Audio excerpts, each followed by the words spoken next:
ጩኸት ውስጥ፣ እግዚአብሔር ሁከት ውስጥ የለም። ሰይጣን በሕይወታችሁ ዙሪያ ላይ ብዙ ነገሮችን የሚቀሰቅሰው ወከባ ውስጥ እንድትኖሩ ስለሚፈልግ ነው። ለምን? እዛ ውስጥ እግዚአብሔር እንደሌለ ያውቃል። በምንም ተአምር የሆነ ነገር ሲመጣ የመጀመሪያ ሰይጣን በሕይወታችሁ የሚያደርገው ነገር ያ ነገር እንዲያዋክባችሁ ጭንቅላታችሁን ቢዚ እንዲያደርግ ነው። ነፍሳችሁ እንድታርፍ አያደርገው። ስለዚህ ካላረፋችሁ ስለማይሰራ እግዚአብሔር በዛ ያጣድፋችኋል። እናንተ ብቻችሁን ያለቀሳችሁበትን ነገር ሊመልስ ሲጀምር የመጀመሪያው ነገር እግዚአብሔር ድምፅ ነው የሚያበዛው። እናንተ ድምፅ ማለት ለምሳሌ የተስፋን ቃል መስጠት ይጀምራል እግዚአብሔር። ልክ እግዚአብሔር ሊሰራ የመጀመሪያ ስቴፕ ማለት። ስለዚህ እናንተ በምታልፉበት ነገር የመጀመሪያው ጥያቄ የሚሆነው የተስፋ ቃል አላችሁ ወይ? አንዳንድ ጊዜ መንፈስ ዓለም ላይ የተቀጠረ ጊዜ የሚባል አለ፣ አፖይንትድ ታይም የሚባል አለ በመንፈስ ዓለም። ለምሳሌ አንዳንድ ሰዎች ፕሮፌሲያቸው የሆነን ሲዝን ይጠብቃል፣ አንዳንዶች ደግሞ ኢሚዲየትሊ የሆነ ቀን ስፔሲፊክ ተቀጥሮ የተቀመጣል። እንደዛ አይነት ታይም ላይ የተነገረ ፕሮፌሲ ማንም ሰው አይቀይረው። እግዚአብሔር በሁኔታ ዲፔንድ እንዲያደርግ አድርጎ አይደለም ያን ነገር የሚያመጣው። አንዳንድ ፕሮፌሲዎች በሰውየው አግሪመንት የሚመጡ ስላሉ ማለት ነው። ስለዚህ ቀድሞ እግዚአብሔር ነገሮችን ከማድረጉ በፊት ቀድሞ ነው የሚያሳውቃቸው። ለዛ ነው ምን ይዛሃል ሲባል በመንፈስ ዓለም ቃል አለ ወይ? ምን አደርግልሃለሁ ብሎ ተናግሯል። ስለዚህ እግዚአብሔርን ያደረገልኝ ካልክ ተናግሯል ወይ? ነብይ እንኳን በአካባቢ ባታገኝ ሳይን ይሰጣል። ለምን? ወይ በህልም መጥቶ ይነግራችሁ። ልክ ቃል ሲመጣ መጀመሪያ የሚያደርግላችሁ ምን መሰላችሁ? ነገሮችን እያጠራ ይመጣና ፎከስ ይሰጣችኋል። ኢነርጂያችሁ ተበትኖ ካለበት አንድ ላይ ሰበስቧል። ቃል የሚያደርግላችሁ እሱ። እግዚአብሔር ማረፋችሁ መረጋጋታችሁ ውስጥ ብቻ ነው መልስ የሚሰጠው።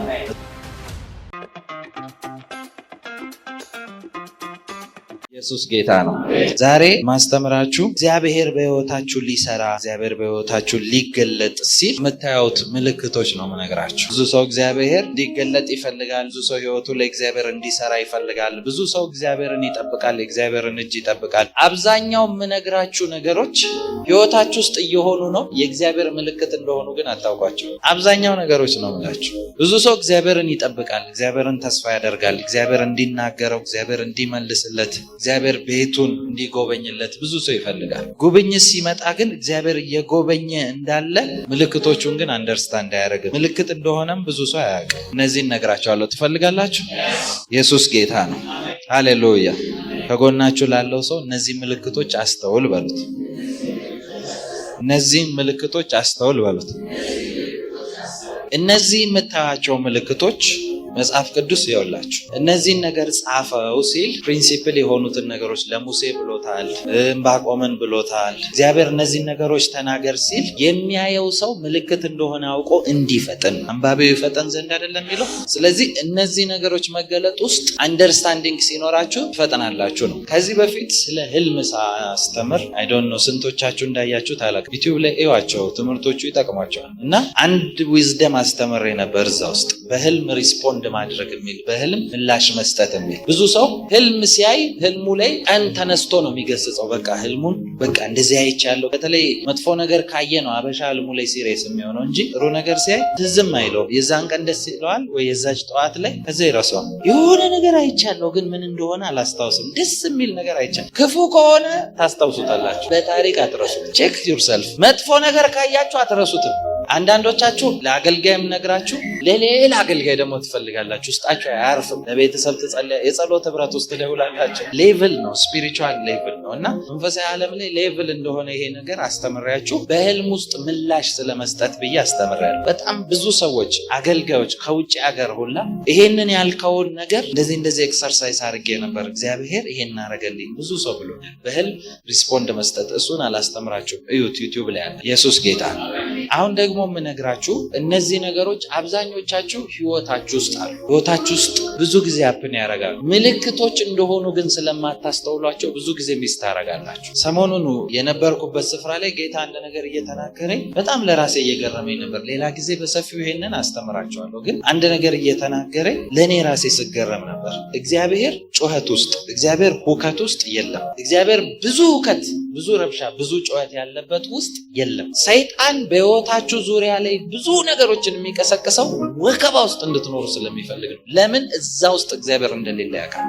እዛ ውስጥ እግዚአብሔር እንደማይመልስ ያውቃል። በምንም ተአምር የሆነ ነገር ሲመጣ የመጀመሪያ ሰይጣን በህይወታችሁ የሚያደርገው ነገር ያ ነገር እንዲያዋክባችሁ ጭንቅላታችሁን ቢዚ እንዲያደርግ ነው የሚያደርገው። ነፍሳችሁ እንድታርፍ አያደርገው። ስለዚህ ካላረፋችሁ ስለማይሰራ እግዚአብሔር በዛ ያጣድፋችኋል። ሰው ይደውላል፣ ሁኔታ የሆነ ነገር ታያላችሁ። በተለይ እስቲ እንደዚህ ሆናችሁ አታውቁም? ቤተሰባችሁ ሰው ታመመ ተብሎ ለምሳሌ የካንሰር ሲምፕተም ነው ያለው ብላችሁ አስቡት። የዛን አይነት ነገር ሰርች ስታደርጉ እንደዚህ ይገላል፣ መድኃኒት የለውም፣ በዚህ ነው ምናምን። ከዛ ደግሞ ጭራሽ ስለዛ ኢሹ አውርቷችሁ የማያውቅ ሰው ይደውልና አይገርምም እከሌ እኮ በእንደዚህ ሞተ ይላል። ሰይጣን ነው ሁሉን ነገር የሚደግሰው። በዛ እያለ ማይንዳችሁን የእግዚአብሔርን ነገር እንዳይሰማ ቢዚ ያደርጋል። እግዚአብሔር ማረፋችሁ መረጋጋታችሁ ውስጥ ብቻ ነው መልስ የሚሰጥ። መጽሐፍ ቅዱስ እንደዚህ ይላል፣ እረፉ እኔም አምላክ እንደሆንኩ እወቁ። እስራኤል ላይ ሲቆጣ እኮ እንዳለ ታውቃላችሁ? ወደ እረፍቴ አትገቡም ብዬ በቁጣዬ ማልኩ ይላል። ለምን? እረፍት ውስጥ መልስ እንዳለ መልሳችሁን አትቀበሉም ነው ጥያቄ። ማረፍ ይሆንላችሁ፣ በጌታ ማረፍ ይሆንላችሁ። እስቲ አሜን በሉ። እግዚአብሔር በሕይወታችሁ ሊሰራ፣ እግዚአብሔር በሕይወታችሁ ሊመልስ፣ እግዚአብሔር በአደባባይ የሚታይ ነገር በሰው የሚመሰከር ሰው ሁሉ እናንተ ብቻችሁን ያለቀሳችሁበትን ነገር ሊመልስ ሲጀምር የመጀመሪያው ነገር እግዚአብሔር ድምጽ ነው የሚያበዛው። እናንተ ድምጽ ማለት ለምሳሌ የተስፋን ቃል መስጠት ይጀምራል እግዚአብሔር። ልክ እግዚአብሔር ሊሰራ የመጀመሪያ ስቴፕ ማለት ለምሳሌ ላስረዳችሁ። አንድን ሰው የልጅ ጥያቄ ያለበትን ሰው ወይ ደግሞ የልጅ ጥያቄ ያለባትን ሴት ልጅ መውለድ ፈልጋለሁ ብትል የልቧ ጥያቄ እግዚአብሔር ሆይ ልጅ አሰጠኝም፣ ልጅ እኔ አይኖረኝም ብሎ ለሚጠይቅ ሰው እግዚአብሔር መጀመሪያ የሚናገረው ልጅ እሰጥሻለሁ ብሎ ቃሉ ነው አይደለ? ልጅ እሰጣለሁ ወይ እሰጥሻለሁ ቃል ነው የያዙት አይደለ? ያ ቃል እንዲፈጸም ደግሞ ፕሮሰስ አለው። ከልጁ በፊት ባልየው ይመጣል፣ ከዛ ሌላ ፕሮሰስ፣ ከዛ ደግሞ እርግዝና አለ። በቃ ልክ እንዳረገዘች አይደለም የምትወልደው። ከዛ ደግሞ 9 ወር ትጠብቃለች አይደለም? ከዛ ደግሞ ጊዜው ሲደርስ ራሱ ልጅየው እናትየው ፈልግ አይደለም ልጅየው መራገጥ ይጀምራል። በቃ አስወጡኝ ጊዜ ደርሷል ይላል። ከዛ ቀጣዩ ስቴፕ ደግሞ ወደ ሐኪም ቤት ይኬዳል። ከዛ ሐኪሙም እናትየውም ልጁም ሁሉም ሰው እየጮኸ ልጁን ወለዳል። በይዘው ብቸኛ ሁሉም ሰው የሚጮህበት ቦታ ሐኪም ቤት ብቻ ነው። ሞት ያለበት ቦታ ነው ጸጥታ ያለው ታውቃላችሁ? ድምፅ የሌለበት ቦታ መቃብር ስፍራ ነው። ቼክ አድርጉ እስቲ። እዛ ቦታ የሄደ ሰው ጸጥ ብሎ ነው የሚሄደው። ሁል ጊዜ ህይወት ሲመጣ ምን አለ? ጩኸት አለ። እነዚህ አሁን የምነግራችሁ ነገሮች ልክ እንደዛ የልጅ ተስፋ እንደተቀበለች እንደ አንዲት ሴት ልክ ፕሮሰስ እንዳለው የመጀመሪያው ፕሮሰስ ነው። ገብታችኋል አይደል? የመጀመሪያው እግዚአብሔር የተስፋን ቃል በመስጠት ነው የሚጀምረው። ስለዚህ እናንተ በምታልፉበት ነገር የመጀመሪያው ጥያቄ የሚሆነው የተስፋ ቃል አላችሁ ወይ? እስቲ መጽሐፍ ቅዱስ ከያዛችሁ አሞጽ ላይ ታወጡልኛላችሁ። አሞጽ ምዕራፍ 3 ቁጥር 7 በእውነት ጌታ እግዚአብሔር ሚስጥሩን ለባሪያዎቹ ለነቢያት ካልነገረ በቀር ምንም አያደርግም። ሰምታችኋል? እግዚአብሔር ሊያደርግ ነው እያላችሁ ነው አይደል? ሚስጥሩን መጀመሪያ ካልተናገረ በስተቀር ምንም አያደርግም እያላችሁ ነው። አልሰማችሁኝም? እግዚአብሔር እንዲያደርግላችሁ ነው የምትፈልጉት። የመጀመሪያው የሚጀምረው ቃል ይሰጣችኋል። አሁን ቸርች ስትመጡ ትንቢት ይነገራችኋል አይደል? እንደዚህ ትሆናለህ፣ ይሄ ይሆናል፣ ምናምን እንደዚህ ይሆንልሃል ምናምን። አንዳንድ ጊዜ መንፈስ ዓለም ላይ የተቀጠረ ጊዜ የሚባላል፣ አፖይንትድ ታይም የሚባላል በመንፈስ ዓለም። ለምሳሌ አንዳንድ ሰዎች ፕሮፌሲያቸው የሆነን ሲዝን ይጠብቃል። አንዳንዶች ደግሞ ኢሚዲየትሊ የሆነ ቀን ስፔሲፊክ ተቀጥሮ የተቀመጣል። እንደዛ አይነት ፕሮፌሲዎች ሆነው ሲመጡ እኔ ራሴ ያውቃቸዋለሁ። እኔ ነብይ አይደለሁም ብዬ የምወራረደው አፖይንትድ ስፔሲፊክ ታይም ካላቸው። እንደዛ አይነት ታይም ላይ የተነገረ ፕሮፌሲ ማንም ሰው አይቀይረው። እግዚአብሔር በሁኔታ ዲፔንድ እንዲያደርግ አድርጎ አይደለም ያን ነገር የሚያመጣው። አንዳንድ ፕሮፌሲዎች በሰውየው አግሪመንት የሚመጡ ስላሉ ማለት ነው። ከኔ ጋር ናችሁ? ስለዚህ ቀድሞ እግዚአብሔር ነገሮችን ከማድረጉ በፊት ቀድሞ ነው የሚያሳውቃቸው። ለዛ ነው ምን ይዛሃል ሲባል በመንፈስ ዓለም ቃል አለ ወይ ነው። ምን አደርግልሃለሁ ብሎ ተናግሯል። እዚህ ስፍራ ላይ እግዚአብሔር ለባሪያዎቹ ለነቢያት ካልተናገረ በስተቀር ምንም አያደርግም ባይብል ነው የሚለው። ስለዚህ እግዚአብሔርን ያደረገልኝ ካልክ ተናግሮሃል ወይ? ነብይ እንኳን በአካባቢ ባታገኝ ሳይን ይሰጣል ማን ወይ በህልም መጥቶ ይነግራችሁ። መጽሐፍ ቅዱስ ኢዮብ ላይ እኮ ለዛ ነው እግዚአብሔር በአንድም በሌላም መንገድ ይናገራል። ሰው ግን እናንተ ናችሁ ያላስተዋላችሁት እንጂ ሳይናገር በሕይወታችሁ የሆነ ነገር የለም። ለምንድን ነው የሚናገረው ካላችሁ የመጀመሪያ ቃል ስትቀበሉ ቃሉ የመጀመሪያ የሚያደርገው የሚጀምረው ዴሊቨራንስ ነው። ያን ነገር ስትቀበሉ ካላችሁበት ነገር ነው ዴሊቨር የሚያደርጋችሁ። ማናችሁም እዚህ ውስጥ ያላችሁ እምነት አለኝ ምናምን ብትሉ እምነት የሚጎተተው ራሱ በተቀበላችሁት ቃል ላይ። ስለዚህ ቃል የሚጀምረው እነዛ የሚከተሉ ፕሮሰሶች ስላሉ መጀመሪያ ጀምሮ የሚሰጣችሁ ቃል ሰጥቶ። ምክንያቱም መጽሐፍ ቅዱስ እንደዚህ ይላል፣ ቃሉን ላከ ከመከራቸውም ሁሉ። ስለዚህ ቃል ሲመጣ ዴሊቨራንስ ይጀምራል ያልኳችሁ ለዛ። ከመከራችሁ ሁሉ ዴሊቨርድ መሆን ትጀምራል። ለምን? ልክ ቃል ሲመጣ መጀመሪያ የሚያደርግላችሁ ምን መሰላችሁ? ነገሮችን እያጠራ ይመጣና ፎከስ ይሰጣችኋል። ለምሳሌ ድሮ ክፍለ ሀገር ላይ አውቃለሁ፣ ጋሪ ታውቃላችሁ? ጋሪ የሚነዱ ሰዎች አይታችኋል? ጋሪውን ሲጭኑት መጀመሪያ እንደሚያደርጉት ጋሪውን አፉ ላይ ልጓም ምናምን ከማረጋቸው ጋር አብረው እንደዚህ የሚሸፍኑበት ነገር ያደርጋል። ይሄ ማለት ወደዚህ እያየ እንዳይደነብር መከለያ ነው። ቃል ሲመጣ የመጀመሪያ የሚያደርግላችሁ ነገር ከተበታተነ ሀሳብ። አንዳንድ ሰው እኮ አለ ምንድነኝ እኔ ወዴት ልሄድ ቃል የሌለው ሰው እኮ ነው ግራ የሚገባ። ስለዚህ ፎከስ ኢነርጂያችሁ ተበትኖ ካለበት አንድ ላይ ሰበስበዋል። ቃል የሚያደርግላችሁ እሱ። እስቲ ቃል አለኝ በሉ፣ እሱም ይፈጸማል በሉ። የመጀመሪያው ይሄ ነው። ሁለተኛው እነዚህን ነገሮች የምናገረው እግዚአብሔር ትልቅ ነገር ላቀደባቸው ሰዎች ነው። ለሁሉም አይደለም። እነዚህ ስቴፖች እግዚአብሔር ምስክሬ ነው። ትልቅ ነገር ነግሯችሁ ከሆነ እግዚአብሔር ብዙ የተስፋ ቃልን ለእናንተ ሰጥቷችሁ ከሆነ እነዚህን ስቴፖች አስተውላችሁ ስሙ። በህይወታቸው ትልልቅ አጀንዳና ዓላማ ላላባቸው ሰዎች እግዚአብሔር ያቀደው የሚሰራበትን ነገር ነው ነገራችሁ። የመጀመሪያው ቃል ከሰጣችሁ በኋላ ሁለተኛው ጌታ የሚያደርገው የመጠበቅ ሲዝን ይከፈታል። ልክ ቃል እንደተቀበለ መጥቶ የሆነ ነገር ታደርጎለት የሆነለት ሰው ይጠብቃል።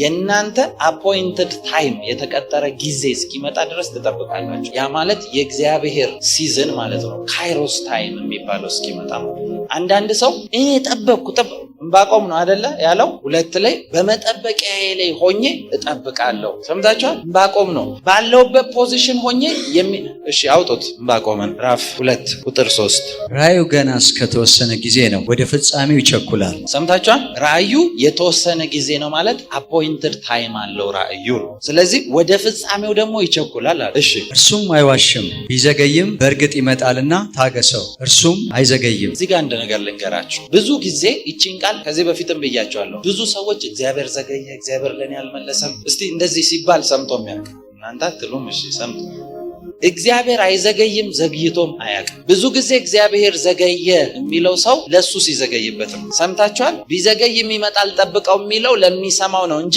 ከዛ ምን አለ? አይዘገይም በእርግጥ ይመጣል። አይዘገይም የሚለው የተቀጠረለት ታይም ስላለን ከተቀጠረው ታይም ውጪ ልባችሁ ነገሩን ስለሰማ ስለሚጠይቃችሁ እንደዛ አይነት ፍላጎቱንም ራሱ ክሬት የሚያደርገው ራሱ እግዚአብሔር ነው። ቃሉን ሰጥቷችሁ እንድትፈልጉ የሚያደርገው እግዚአብሔር ነው። ምክንያቱም ያ መፈለግ ነው ስፒሪታችሁን አፕሊፍት የሚያደርገው። ያስጠብቃችኋል። የረሳችሁ እስኪመስላችሁ ድረስ ያስጠብቃል። ምንድነው? የለም እንዴ ዝም ብሎ ነው እንዴ ተነገረኝ? የትንቢት መዓት ሰምቻለሁ አይደለም። አንዳንድ ጊዜ ካቀበለ የሆነ ነገር እንትን ስትሉ ወደ ላይ ይላችኋል። ያገኘሁት የሆነ ሲዝንማ ያገኘሁት አገልጋይ ሁሉ የዛን ጊዜ እግዚአብሔር ይመስገን አገልጋይ ያልሆነ ራሱ ነው ሲተነበይ እግዚአብሔር ሊመልስ ከፈለገ አፍ የሆነ ነገር ይኖረው እንጂ በሁሉም ለበላም እኮ በአህያም አውርቶታል። በሁሉም ውስጥ ያወራል። እኔ እስኪ ሰለች ኧረ ይሄ ነገር በቃ እኔን ከመስማት ብዛት ታክቶኛል ብዬው ላቃል። ከዚህ በላይ ምን ልሆንልህ ብያለሁ። ዩኒቨርሲቲ እያለሁ አስታውሳለሁ። ጌታ ፊት ነው ነግራችሁ፣ ከዚህ በፊት ነግራችኋለሁ። ተማሪዎች ሲተኙ እኔ ሌሊት አልተኛም። ሌሊት ሙሉ ነው ማነገው። አንዳንድ ጊዜ እየጸለይኩኝና አንዳንዴ ምን እላለሁ፣ ግቢው ኮብልስቶን ነውና ጌታ ፊት ነው ማወራችሁ። እኔ የተማርኩበት ዩኒቨርሲቲ ብትጠይቁ ይነግሯቸዋል። ጥበቃ ሁሉ ነው የሚያገኝ። ሌሊት አብሬያቸው ዞራለሁ። ስዞር ያቆኛል ግቢ ውስጥ እና ምን ብዬ እንደምጸልይ ታውቃላችሁ? ጌታ ሆይ ተናግረኸኛል፣ እኔ አቴንሽንን አልወስድም። ይሄ ሁሉ ሰው እኮ ተኝቷል፣ እኔ ለነሱ ልጸልይ እላለሁ። በቃ እኔን አትጠቀምም እያልኩ ዞራለሁ ግቢ ውስጥ። ታይሙ እስኪደርስ ያችን ረሃብ ውስጤ እየጨመረ ጸጥ ይላል። ደግሞ የሆነ ሰዓት እንዳልዝል የሆነች ነገር ብልጭ ያደረግና አሁንም ይመልሰኝ። ልክ ውስጤ ተስፋ ቆርጦ በቃ ታክቶኛል ብዬ ልክ ልልስል ጠብ ያደረግና ይመልሰኝ። አንድ ቀን እንደዚህ ብዬ አልቅሼ ጸልዬ አውቃለሁ። እግዚአብሔር ፊት ነው የምነግራችሁ። ጌታ ሆይ ማገልገልም አልፈልግም፣ ምንም ነገር አልፈልግም። አንተን የሚያሳፍር ህይወት ግን አልኖርም። በቃ ተወኝ፣ እኔ አገልጋይ አይደለሁ። ጌታ ፊት ብያጋ በቃ ያታክታል እኮ ኖርማል አይደለም። የመጠበቅ ሲዝን ውስጥ እግዚአብሔር ለምን እንደሚያቆያችሁ ልንገራችሁ። በመጠበቅ በመጠበቅ ውስጥ መጠበቅ አለ፣ ፕሮቴክሽን አለው ውስጥ። ለምን ካላችሁ ለምሳሌ በእኔው ምሳሌ እንደጀመርኩ ልንገራችሁ። ያ የተናገረውን ቅባት ባለውበት ፖዚሽን ሰጥቶኝ ቢሆን ኖሮ ቅባቱ ከመስራቱ ቀድሞ እኔን ነው የሚያጠፋው። አንዳንድ እናቶች አይታችሁ ታውቃላችሁ? ልጆቻቸው ሊወጡ ሲሉ ቫዝሊን ይቀቧቸዋል። አይታችሁ ታውቃላችሁ?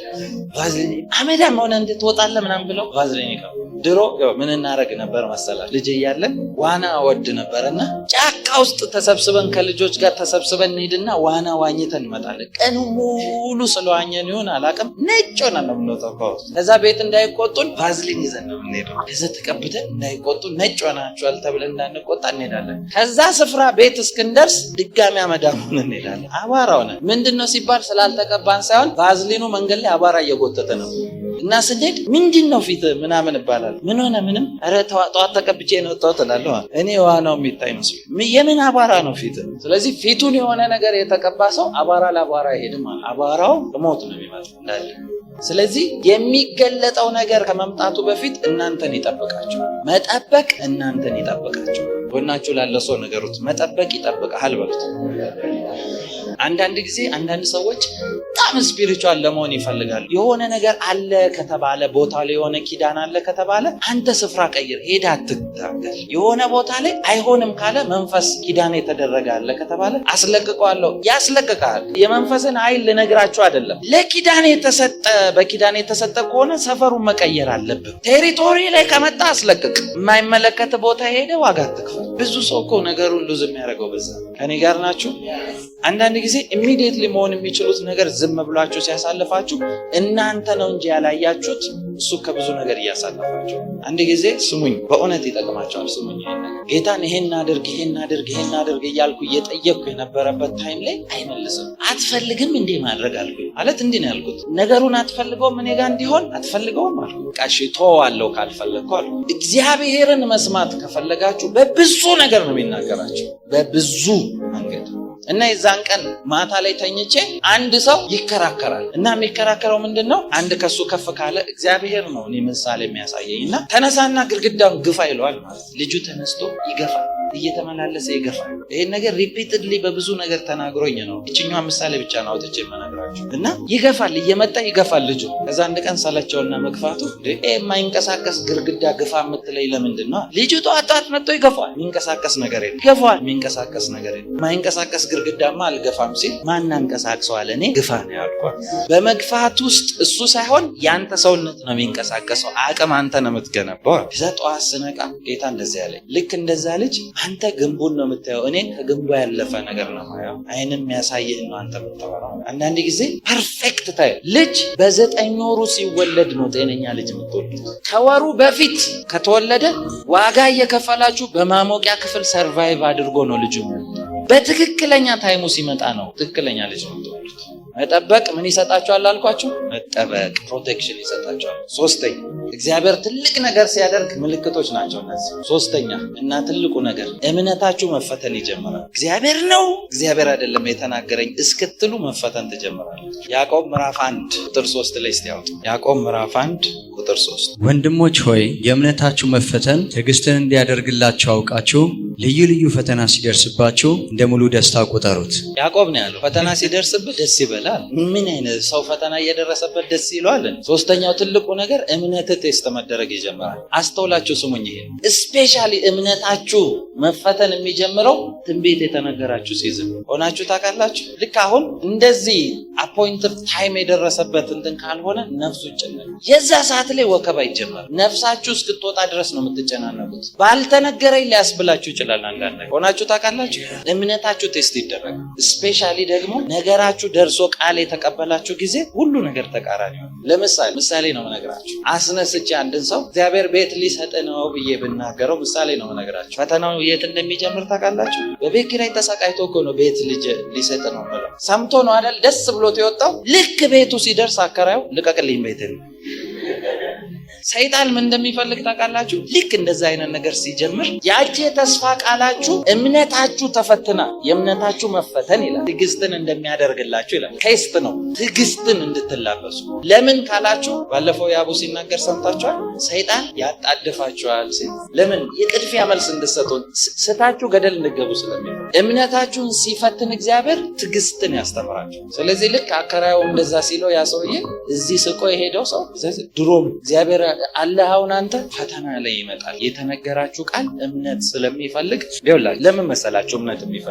ለምሳሌ ይሄ ቤት በር አለው አይደለ? በሩ ተቆልፎ የዚህኛውም የውጭኛውም ሁለት በር ነው ያለው። እንደው በዚህም በዛኛውም ተቆልፎ በቁልፍ ቢኬድ እና አንድ ሰው መጥቶ እዚህ ቤት ውስጥ የተደበቀ ወርቅ አለ ቢላችሁ፣ ባለቤት የለውም ቢላችሁ በሩ ጋር ነው የምትመጡት አይደል? በሩ ቁልፍ ከሆነ ምንድነው የምታደርጉት? ቁልፍ ነው መጀመሪያ የምትፈልጉት፣ ወይ ደግሞ ቁልፉን የሚቆርጥ መጋዝ ነው የምትፈልጉት። እምነት ማለት እንደዛ ነው። ከትሬጀሩ በፊት መክፈቻ ቁልፋችሁ። ለዛ ነው ቴስት የሚያደርጋችሁ። ለምንድን ነው እምነታችሁ የሚፈተነው ካላችሁኝ፣ ስሙኝ በጌታ የእምነታችሁ ሌቭል ነው የምትቀበሉትን ነገር የሚወስድ። ስለዚህ በሆኑ ነገሮች ውስጥ እያመማችሁም ቢሆን የሚፈትናችሁ የምትቀበሉትን ነገር መጨመር ስለሚፈልግ። ለዛ ነው መዝሙረ ዳዊት 81:10 ላይ ሲናገር አፍህን አስፋ እኔም እሞላዋለሁ ይላል።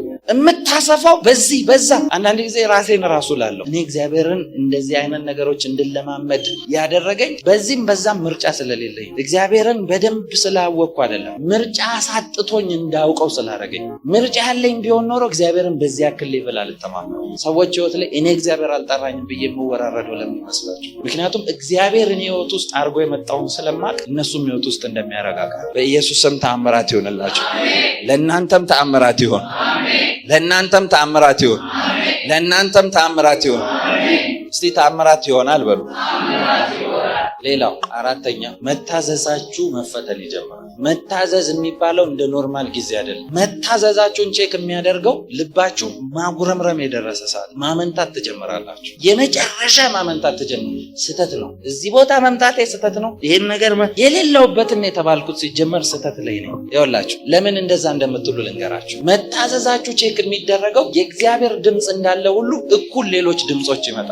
አጋንንት ድምፅ ያመጣል፣ በሰዎች በኩል ያመጣል፣ በብዙ ነገር ይመጣባቸዋል። የዛ ሰዓት ታዘ ያንን ድምፅ ትሰማለህ ወይስ አትሰማም? ስሙኝ በጌታ አንድ ጊዜ አንድ እናት መልእክት ነገርኳቸው። ይኸውላችሁ ማስተዋል ያለባችሁ ፈተናዎች ለምን ይመጣሉ ካላችሁኝ፣ ስሙኝ በጌታ መልእክታችሁ ሲነገር እዚህ ያለ ሰው ብቻ ሳይሆን መንፈስ ዓለም ላይ አጋንንቶችም ይሰማሉ። ከኔ ጋር ናችሁ? ሰው ብቻ አይደለም እዚህ ያለ፣ ይኸው መንፈስ ዓለም ነው ነገሩ እኮ ዲክሌር የሚደረገው። አንተነ በስጋ የምትሰማው እንጂ ስንተነብይል ስፒሪት ሬልም ላይ እየለቀቅ ነው። ስለዚህ ያ ቃል ይዋጋል። ሄዶ ያንን ቃል የሰሙ ሰዎች ቃሉን ማስቆም ስለማይችሉ ሌላ ቃሉን የመሰለ ነገር ነው የሚያመጡት። የዛን ጊዜ ነው መፈተን የምትጀምሩ። አንድ እናት ስለ ልጅሽ እየጸለይሽ ነው ብዬ አስነሷት። አዎ ልጄ እንድታገባ ትፈልጋለሁ። እዚህ አይደለም አሎ ያለው አሜሪካ ሀገር ውስጥ ነው ማየው ሰውየው እና ያገባታል ብዬ ይሄ ዓመት ላይ ነው የሚሆነው ብዬ ተናገርኩ። እናትየው ደስ ብሏት ወጥቶ የዛሬ ዓመት ከምናምን ከዛ ሴትዮዋ ከሄደች በኋላ በስንተኛው ቀን እንደዚሁ ለሰዎች እየጸለይኩ ጉባኤ ስገባ እግዚአብሔር ሰው የተናገርከው ከሆነልኝ አለ። ደስ አለኝ። ምንድን ነው የሆነው? እንዳልከው ልጄን የሚያገባ ሰው ከአሜሪካ ሀገር እኮ ደወለ። እሺ ደስ አለኝ። ነገር ውስጤ የሆነ ነገር የተነገረው ቃል ሙሉ ሆኖ አልገባለኝ። ቆይ እስቲ ምንድን ነበር ያልኩት? ከአሜሪካ ነው ያለው። እሺ ይኸው ሰውየውም ደውሏል። ልጇ እኮ ገና 22 የሀያዎቹ መጀመሪያ ያለች ልጅ። ከዛ እስቲ ፎቶን አሳየኝ። ለምን ውስጤ ሪጀክት የሚያደርገው? ስታወጣልኝ ትልቅ ሽማግሌ ሰውዬ ሳይልች ትንቢቱ ታገቢያለሽ ከዚህ ቦታ ነው የሚመጣው ነው። ያንን ትንቢት ሰይጣንም ስለሰማው ከዛው ቦታ እያያችሁ ነው። ሰይጣን አቋራጭ ይከፍትላችኋል። ለምን? ከነገሩ ሊመታችሁ ሲፈልግ። የዛን ጊዜ ነው ማስተዋል ያለባችሁ። መታዘዛችሁ ይፈተናል። አንዳንዶቻችሁ ብዙ ቻሌንጆች ስለምታልፉ ልክ እንደዛ አይነት ድግስ ሲያቀርብላችሁ እንዴ እማ እግዚአብሔር ያመጣውን እድል አላበላሽም። እግዚአብሔር ሲናገር የተናገረውን በደንብ ስሙ። መጽሐፍ ቅዱስ እንደዚህ ነው የሚለው። እግዚአብሔር አንድ ጊዜ ተናገረ፣ እኔስ 2 ጊዜ ሰማሁ። አንድ ጊዜ አይደለም 2 ጊዜ ነው። ደጋግማችሁ ስሙት፣ ለራሳችሁ ነገሩ። ስክሪፕቸር ልስጣችሁ እዚህ ላይ ዮሐንስ 14:15 ብትወዱኝ ትእዛዜን ጠብቁ፣ እኔም አብን እለምነዋለሁ ለዘላለም ከእናንተ ጋር እንዲኖር ሌላ አጽናኝ ይሰጣችኋል። መታዘዛችሁ ይፈተናል አይደል? ብትወዱኝ ይሄን ጠብቁ፣ የተናገርኳችሁን ታዛችሁ ጠብቁ ነው። ሌላው 5ኛው እግዚአብሔር እየሰራ እንደሆነ እግዚአብሔር እየተናገረ እየመለሰ እንደሆነ ምልክቶች ናቸው ነው ያልኳችሁ አይደል? አሁን ያልኳችሁ ሁሉ ከሰይጣን አይደለም፣ ከእናንተም ስጋ አይደለም። እግዚአብሔር እየመጣ እንደሆነ እየተራመደ እንደሆነ ምልክት ናቸው። ለምሳሌ እዛ ጋር ላለ ሰው ጉድ ኒውስ ይዤ እየሄድኩ ከሆነ ስቴፕ እየጠበቅኩ ነው አይደል መሄደው። ልክ እንደዛ እነዚህ ስቴፖች እግዚአብሔር እየቀረበ እየመጣ እንደሆነ ምልክታችሁ ናችሁ እያልኳቸው። አምስተኛው እንደዚህ ይሆንባቸዋል። ብዙ ነገሮች ተቃራኒ ይሆኑባቸው። ከተነገራችሁ ቃል ተቃራኒ መሆን ይጀምራሉ። እግዚአብሔር እየመጣ እንደሆነ ምልክት ይሆናችሁ። የት አለ የሚሆነው እስክትሉ ሰው ራሱ ተቃራኒ ይሆንባቸዋል። ስፔሻሊ እዚህ ስቴጅ ላይ ስትደርሱ ስራችሁ ያለ ሰው አይረዳችሁም። በምንም ቋንቋችሁ አይገባቸውም። አንዳንዴ ምን ያደርጋችኋል? እግዚአብሔር ራሱ ሰዎች እያሉ የሆነ ነገር ልታወሩ ስትሄዱ እንደማይገባቸው እንደማይረዷችሁ ፊል ታደርጉና ይዛችሁ ጸጥ ብላችሁ ትሄዳሉ። ምንድነው? አይ ምንም ኖርማል ነው። ለምን ብትነግሩት መልስ እንደማይሰጣችሁ ታውቃላችሁ። አንዳንድ ጊዜ እኮ መልስ ሳትጠብቁ አውረታችሁ ራሱ እኮ ሪሊፍ ታገኛላችሁ አይደል? እሱን ፊሊንግ ጎትቶ ያወጣል። የሚያደርገው ራሱ እግዚአብሔር ሰው አይደለም። ለምን ካላችሁ እንደዚህ ይላል መጽሐፍ ቅዱስ፣ አባብላታለሁ ይልና ወደ ምድረ በዳ ወስዳታለሁ ይላል። ምድረ በዳ ማለት ሰው የሌለበት ብቻ አይደለም ብያቸዋል። እናንተን የሚረዳ የሌለበት ምድረ በዳ። ከዛ ልክ እዛ ጋር ሲደርስ በዛም የልቤን እናገራለሁ። ሰው በሌለበት ለብቻ አይሶሌት ሲያደርግ የዛን ጊዜ ማውራት ይጀምራል። እንደዚህ አይነት ስቴጅ ውስጥ ያላችሁ እግዚአብሔር ቀርቧል። እግዚአብሔር ወደ እናንተ ቀርቧል። እግዚአብሔር ሊመልስ ቀርቧል። እግዚአብሔር ሊመልስ ቀርቧል። እግዚአብሔር ሊመልስ ቀርቧል።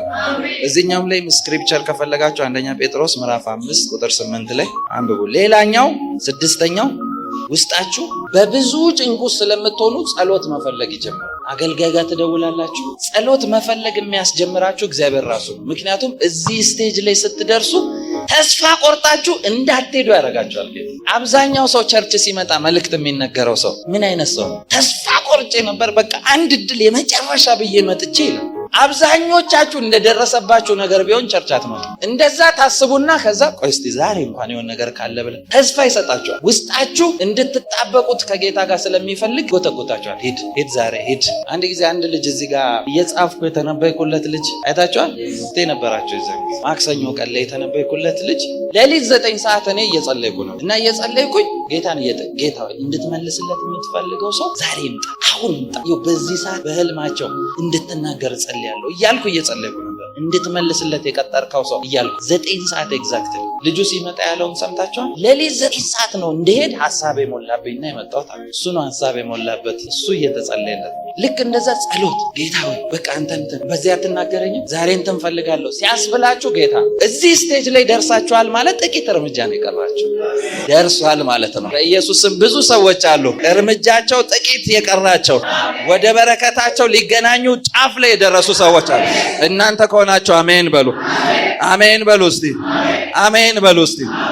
ልክ ይቺን ስቴጅ ስታልፉስ ሌላኛው ስቴጅ የሚሆነው 7ኛው ስቴጅ እናንተን ማሰልጠን ይጀምራል። አሁን ከነገሮቻችሁ መውጣት ትጀምራላችሁ። አንዳንድ ሰዎች አይታችሁ አታውቁም? ከችግራቸው የበለጡ ሰዎች ችግራቸውን ብትሰሙ ታዝኑላቸዋላችሁ። እነሱ ምንም አልሆኑ። ቢነግሯችሁ የእነሱን ያለፉበትን ነገር እናንተ መሸከም ይከብዳችሁ። እናንተ ነው ጭንቀት ውስጥ የምትገቡት። ይህን ሁሉ ጊዜ እንዴት ችላችሁ ትኖራችሁ ትላሉ። ስቀው ሲወጡ አንዳንድ ሰዎች ስቀው እንዲወጡ ያደረጋቸው እነሱን አሰልጥኗቸው። የትኛውም ትልቅ የሚባል ነገር በድብቅ ታማችሁ የምትሰለጥኑበት ቦታ። ህዝብ ሁሉ ሳምሶንን የሚያውቀው መጥቶ ሲገለባበት ፍልስጤምን ሲያሳድድ። ወይ ልንገራችሁ እስቲ ስለ ቀበሮ ኔቸር ካወቃችሁ ቀበሮ ይዞ አሳዶ ምናምን የሚለውን ላጥ ብላችሁ እንደ አንድ መስመር ላይ እንዳለች አንበባችሁ አታልፉ። እንዴት ብላችሁ ቆማችሁ ሰዓታት ሊወስድባችሁ ይችላል። ይሄ እንዲገባችሁ ሰዓታት ልትቆሙ ትችላላችሁ። ምክንያቱም ከእንስሳት አስቸጋሪ ባህሪ ያላት ቀበሮ ነው። አትይዟትም። ድሮ አባባል ነበር አይደል? ቀበሮ ጭራው ነጭ ለምን ሆነ ታውቃላችሁ መሰለኝ። እዚህ አካባቢ ወተት ሰርቆ ደፍቶ ሲወጣ ነው ምልክት ነጭ ሆነው። ድሮ ልጅ እያለ ቀበሮ አስቸጋሪ ነው። ላጥ ቀበሮ ጌታ እንኳን ምሳሌ ሲናገር እነኚህ ጥቃቅን ቀበሮች ሲምፕል የሚመስሉ ግን ዳሜጃቸው አደገኛ የሆነ እያለ ነው። አንድ ቀበሮ ቢይዝ ሰውየው በሆነ ነገር ይዞ ለቀቀ ትላላችሁ። አንድ ሆኖ 300 ቀበሮ የያዘው 300 ቀበሮ እንዴት ይዟቸው መጥቶ ለኩሶባቸው እርሻ ውስጥ ይለቃቸው? እንዴት? ቆማችሁ እኮ መጠየቅ አለባችሁ። ሃው እናንተ እኮ በዚህ ዘመን እግር ረዘመ ስትባሉ እኮ እንዴት ሊረዝ ቤት ከየት ጋር ወጥቶ እናንተ ከየት ጋር ወጥቶ ነው? ከየት የሚወጣበት እኛ እናውቃለን። ቤት በኩል ፋይናንሻል ሚራክል ከየት መጥቶ እናንተ ልካችሁ ነው ቤት በኩል። ልክ እንደዛው ሳምሶን የከተማ በር ገነጠለ። እንዴት? የከተማ በር እንደዚህ ኖርማል በር መስሏችኋል? ፈረስ የሚሄድበት በር ነው። ሊያውም እኮ ይዞት ወደ ሆነ ቦታ ወረወረው ጥሩ ነው። ተሸክሞት ተራራ ላይ ወጣ። እንዴት? ተራራ ላይ እኮ ነው ይዞት ሄደው። ለዚህ ሁሉ እንዴት ግን አንድ መልስ አለ። ሳምሶንን ይላል ኤሽታኦል ሸለቆ ውስጥ ወስዶ ያነቃቃው ነበር ይላል። ያ ማለት ትሬን ያደርጓል። እነዚህ ሚስጥሮች ይነግሯል። ልትደርስ ነው የፈለግኩ እስራኤልን ነፃ እንድታወጣ ነው። ስትሄድ ይሄን ነገር መግለጥ አለብህ እያለ ትሬን ያደርጓል። ለዛ ነው ያልኳችሁ ከዚህ ሁሉ ፈተና በኋላ እግዚአብሔር ለትልቁ ነገር እናንተን ማሰልጠን ይጀምራል። አብዛኞቻችሁ 99% እዚህ ውስጥ ያላችሁ ሰዎች ጥያቄያቸው የፋይናንስ እመኑኝ 100% እርግጠኛ ነኝ ቢሰጣችሁ አትጠቀሙበት። ከዚህ በፊት አውርቻችኋለሁ። መክብብ ምዕራፍ 6 ቁጥር 1 እና 2 አንብቡ። ከፀሐይ በታች ክፉ ደዌ ያለ አለ ሰለሞን ነው ያለው። ክፉ ደዌ ያለ አለ። ምን አይነት በሽታ ሊጠቅስ ነው ብዬ ሳይ እግዚአብሔር ለሰው ልጅ ሀብትን፣ ጥሪትን፣ ጥበብን ሰጥቶታል። ነፍሱ ከፈለገው ሁሉ እንዳይጎልበት እንዲበላ ኢማጂን ያደረገውን ሁሉ እንዲያገኝ ሰጥቶታል ይላል። ግን ይላል ሌላ ይበላዋል እንጂ እሱ አይበላውም ይላል። ይሄ ደግሞ ክፉ ደዌ ነው። ለምን ሲባል እዛው ላይ እንደዚህ ይላል፣ እግዚአብሔር እንዲበላ አላሰለጠነውም። ስለዚህ ሲያሰለጥን ማለት እድሜ ልክን ፓተርኑን ይዘህ ከእጅ ሳይወጣ እንድትጠቀምበት ስለሚፈልግ እዚህ ስቴጅ ላይ እናንተን የሚያሰለጥነው ለዛ በኢየሱስ ስም አቅማችሁ እንዲጨምር ጸልያለሁ። እንድትሰለጥኑ ጸልያለሁ። እንድትሰለጥኑ ጸልያለሁ። አቅማችሁ እንዲጨምር ጸልያለሁ። እግዚአብሔር በኃይል እንዲያሰለጥናችሁ ጸልያለሁ። እስቲ አሜን በሉ። እሰለጥናለሁ በሉ። እሰለጥናለሁ በሉ። እሰነጥላለሁ በሉ። 8ኛ እዚህ ስቴጅ ላይ ስትደርሱ ሮሜ ምዕራፍ 10 እምነታችሁ ስትሮንግ መሆን ይጀምራል። እምነታችሁ ይኸው አሰልጥኗችሁ ሲወጣ ብቻችሁን ፈሪ የነበራችሁት ከምን እንደወጣችሁ ስለምታውቁ ቀላል ያደርግላችሁ። እዚህ ስቴጅ ላይ 3ኛው ስቴጅ ላይ እምነታችሁ ይፈተናል ነበር አይደል ያልኳችሁ። እዚህ ጋር ስትደርሱ እምነታችሁ መጠንከር ይጀምራል። ምን አይነት እምነት ነው የሚያስብላችሁ ደረጃ ላይ ትደርሳላችሁ። ጌታ እንደዛ አይነት ሌቭል ላይ ቆማችሁ ማለት ለእናንተ አለመመለስ አይችልም። ጌታ ኢየሱስን እስቲ እዩት መጽሐፍ ቅዱስ ላይ ምን አይነት የሚያስደነግጠው ነገር ጌታ ኢየሱስ እምነት ብቻ ምን አይነት እምነት ነው ይላል። በእስራኤል እንደዚህ ያለ እምነት አላየውም ይላል። ያ መቶ አለቃ የጠቀመው መቶ አለቃ መሆኑ አለቃ ስለሆነ ውትድርና ላይ በውትድርና ሰው መምራት ማዘዝ ምን እንደሆነ ስልጣን ስለገባው ነው። መጣና እንደሌላ ሰው ቤቴ ካልገባ ብሎ አልጨቀጨቀው። የመጣሁት ስላንተ ሰምቻለሁ ብዙ ነገር እንዳለ፣ ብላቴናው ታሟል፣ ደግሞ ቤት አለ፣ ስለዚህ እንድትፈውሰው ነው የመጣሁት። የመጣበትን ነገር ስለሚያውቅ ሰውየው እኮ ቦልድ ነው አመጣጡ ራሱ ወታደር ስለሆነ ይሁን አላውቅም። ሲያወራ ጌታ ኢየሱስ እንደ ሌሎቹ ኮንቨርሴሽን ብዙ አልጀመረም። አንዳንዱን እኮ እምነታቸው እንዲወጣ አግዟቸዋል። እነ ጴጥሮስ እኮ እንደዚህ ብሎ ጸልየዋል። ጌታ አለማመኔ እርዳ ብሎ ጸልየዋል። ሲያዩት የሚመልስላቸው በዚህ እንደሆነ ስለሚያውቅ አግዘኝ፣ በቃ አግዘኝ፣ ይሄን እንድቀበል አግዘኝ ነው። አንዳንዱን ሲያይ ደግሞ ኦልሬዲ እንደጨረሰ ያውቃል። አንዳንዱ ደግሞ የጠየቀው ጥያቄና ያለበት እምነት እኩል እንዲሆን ሲፈልግ ይፈትነዋል። ልክ እንደ ሴት ልጄ ታማለች ፈውስ ስትለው አይ አልፈውስም፣ ፈውስ የልጆች እንጀራ። እስከምን ድረስ ዋጋ ትከፍላለች? ቼክ ያረጋታል። ልጆች እያሉ ለቡችሎች አይሰጥም። እንደሌላ ሰው ቡችላ አለኝ ምን አይነት ሰው ነው ብላ አልሄደችም። ልክ አሁን የዘንድሮ ነቢያት ብለው ተሳድበው እንደሚሄዱት እንደዛ አላለችም። ልክ ነህ። ቡችሎችም እኮ ልጆች የሚተርፋቸውን ከነሱ የሚወድቀውን ይበላሉ ስትል አንቺ እምነትሽ ታላቅ ሂጂ በቃ ልጅሽ ተፈውሳለች። ቼክ አርጓት የእምነቷ ታላቅነት ነው የወጣው። ያ መቶ አለቃ ሲደርስ ደግሞ አይቶታል። ይሄ ቼክ መደረግ አያስፈልገውም፣ ሚሊተሪው ስላለፈ ወታደር ነው ራሱ ያውቃል። ከዛ እንደዚህ ነው ያለው፣ ብላቴናው ታሟል ብሎ ሲጠይቀው ጌታ እንደዚህ ያለ፣ በቃ አብረን እንሄዳለን። የት ነው አምጣ፣ ወዴት ነው? እንደዛ እንደሌሎቹ ኢንተርቪው አይደለም። ብላቴናው ታሟል ሲባል በቃ እሄዳለሁ ወደ አንተ ጋር። ኖ የምንድን ነው የምትሄደው? እዚሁ ሆነ አንተ ቃል ብቻ ተናገር። ጌታ ራሱ የሰውየውን ሬቬሌሽን ለህዝቡ ትምህርት እያደረገለን። እንዴት? እኔ ወታደር ነኝ አውቀዋለሁ። በስር ያሉትን ሰው ያን ሂድ ና ወደዚህ ሂድ ብለው አውቃለሁ። አንተ ደግሞ ወታደር ነህ በመንፈሳዊ ዓለም አውቃለሁ። የተናገርከው ቃል ሳትሄድ እንደሚሆን አውቃለሁ። ቃል ብቻ ተናገር ሲለው ሂድ ተፈውሷል አለ። ኦቶሪቲን ስላወቀ ሰውየው ሲጠይቅ ልጁ ተፈውሷል አለ። መቼ ብሎ ሲጠይቅ ኤግዛክት ታይም ጌታ የጸለየበት። እዚህ ሌቭል ላይ ሲያደርሳችሁ እምነታችሁ ስለሚጠነክር መናገር ብቻ ነው የምትጀምሩት። የዛን ጊዜ ዲክሌር ስታረጉ እምነታችሁን ስለሚያውቅ መንፈስ ዓለም መንቀሳቀስ ይጀምራል። እስቲ አሜን በሉ። በኢየሱስም የብዙ ሰዎች እምነት መልሳቸውን ይጎትታል። የብዙ ሰዎች እምነት መልሳቸውን ይጎትታል። የብዙ ሰዎች እምነት መልሳቸውን ይጎትታል። መልሳችሁ መጎተት ይጀምራል በኢየሱስም። ልክ ይችን ስቴጅ አለፋችሁ አይደል? አሁን ወደ ዋናው ትመጣላችሁ። እዚህ ሰዓት ላይ እምነታችሁ ጠንክሮ ሲያይ እግዚአብሔር ድንገት 9ኛው ይሄ ነው፣ ሰርፕራይዝ ማድረግ ይጀምራል። እናንተን ሰርፕራይዝ ማድረግ ይጀምራል። ኢሳይያስ 60 ቁጥር 22 እምነታችሁ ቴስት ተደርጎ የሆነ ሌቭል ላይ ሲደርስ እምነታችሁ ብቻ ነው አሎክ የሚያደርገው። እናንተ የሆነ ሌቭል ላይ ያደረሳቸው እነ ሙሴ እኮ ምነው የምትጨቃጨቀኝ? እግዚአብሔር አስቡት እንደ ወዳጅ ቀርቦት ምንድነው የምትጨቃጨቀው? ሌላ ሌቭል ላይ ስለገባ እግዚአብሔር ሲቆጣ ይመጥቶ እነሱን ተዋቸው። ያስገባበትን ቦታ ስለሚያውቅ ያው መጽሐፍ ቅዱስ እንደዚህ ነው የሚለው ዕብራውያን ላይ ሲናገር እግዚአብሔርን ያለ እምነት ደስ ማሰኘት አይቻልም። ያ ማለት እግዚአብሔር እንዲደሰትባችሁ ራሱ እያገዛችሁ ነው ማለት። እምነታችሁ ሲጠነክር ማለት ኤቭሪ ታይም እግዚአብሔር ደስተኛ ነው ባላል። ይሄን ነገር አስተውሉት። እግዚአብሔር በእምነት እንጂ በጥያቄ አይደለም ደስ የሚለው። ጥያቄያችሁ እምነታችሁ ይዞት መጥቷል ወይስ ችግራችሁ ይዞት መጥቷል? እምነታችሁ ይዞት ሲመጣ እግዚአብሔር ይደሰታል። እስቲ አንብብልኝ ኢሳይያስ። ታናሹ ለሺህ የሁሉም ታናሽ ለብርቱ ሕዝብ ይሆናል። ምንም በሌለበት ሁኔታ ላይ ልክ እግዚአብሔር መመለስ ሲጀምር የሚሆነው ይሄ ነው። ሰርፕራይዝ ነው የሚያደርጋችሁ። እግዚአብሔር ሰርፕራይዝ ነው የሚያደርጋችሁ። አምናለሁ እግዚአብሔር ቀጥሮላቸው የመጡ ሰዎች አሉ። ድንገት መልሶ በአደባባይ ሰርፕራይዝ የሚያደርጋቸው ሰዎች አሉ። እናንተ ከሆናችሁ አሜን በሉ። ይሁንላችሁ በኢየሱስ ይሁንላችሁ በኢየሱስ። ልክ እግዚአብሔር ሲነሳ ምን መሆን ይጀምራል? እኔ እግዚአብሔር በዘመኑ ይህንን አፋጥነዋለሁ። ሰምታችኋል? እኔ እግዚአብሔር በዘመኑ ይሄንን ማፋጠን ጀምራለሁ ይላል። ለምን? እዚህ ሌቭል ላይ ስለደረሰ እሱ አይደለም የሚፈጥነው፣ እግዚአብሔር ራሱ ያፋጥነዋል። እሺ ሲፈጥን ምን ይሆናል? ልክ እግዚአብሔር ደርሶ እዚህ ስቴጅ ላይ ስትደርሱ ሰውም አይደለም ሁኔታም አይደለም የፈለገ ችግር በዛ በዚህ ቢደረደር የፈለገ ነገር ውስጥ ብትገቡ እግዚአብሔር ራሱ ማፋጠን ይጀምራልና። አንዳንዶቻችሁን የሚያፈጥነው ደግሞ በገዛ ጠላቶቻችሁ ነው። መርዶኪዎስ በአደባባይ የተነገረለት በሃማ ነው። ሊገለው መስቀል ባዘጋጀው ሰው እግዚአብሔር እያስለፈለፈ ያናግርለታል።